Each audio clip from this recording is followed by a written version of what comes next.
This video is a how-to video to assist you with stepping through from downward facing dog to a high lunge or kneeling lunge.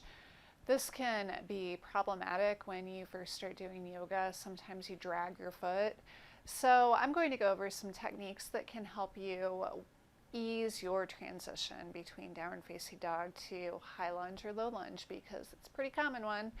So a couple of items that you might need are a couple of blocks, and we can just take the blocks, put them towards the front of the mat, set them up just in case you need them, and we will come onto our hands and knees.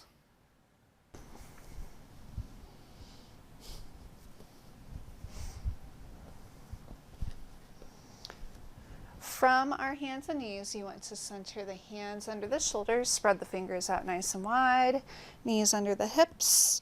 Look back behind you, make your feet disappear. This will line you up really well for down dog.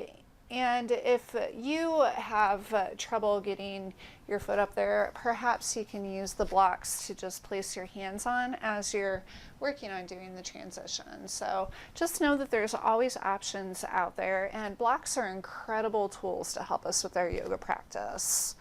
So look back behind you, make your feet disappear, tuck the toes under, bring the hips up, the shoulders down, keep the knees bent at first so that you can shoot your hips up even higher. Push your shoulder blades down, push the thumb between the first finger and the thumb, that fleshy part in between, spin your elbows towards the ground, and then let the head hang so heavy that you're looking at your thighs.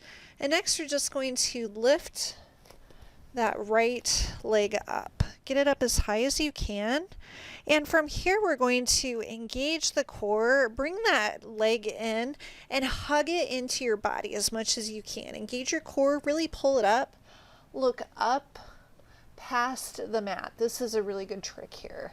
And then using that action, shift your weight forward, and then we're going to lift up this right hand just a hair to create some space as we step it up. So we're actually shifting our weight more onto that left hand. So that can help get your foot to where it needs to go. And then if you need to, by all means, set that left knee down. And that is how you step through on the right side. Bring the hands back under the shoulders, spread the fingers out nice and wide, tuck the toes under on that left foot. Engage your core, try to do a reverse. Just pull that leg back and back up, really lengthen through, and then set that foot down. Good job, walk it out. Hips come up, bend the knees, shoulders come down.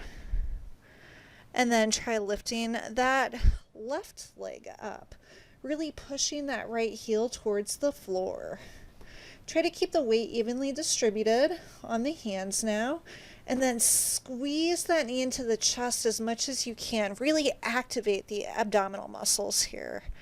And then as you start to shift your weight over your shoulders, kind of come up onto the fingers of that left hand, putting a lot of the weight in the right hand as you slowly, with control, step that foot forward.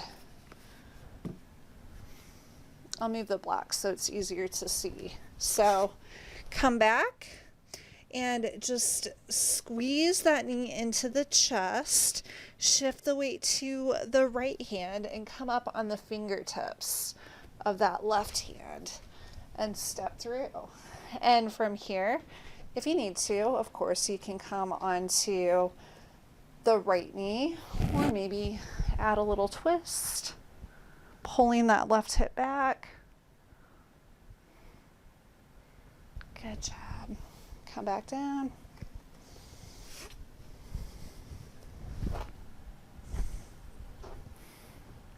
And that is how you can step through easier without dragging your foot, and it'll also help you build up some muscle in your abdominal area. It's a really good way to pull the leg in, and with our yoga practice, we want to move with intention because we are trying to be more mindful of our bodies and the way that we move through time and space.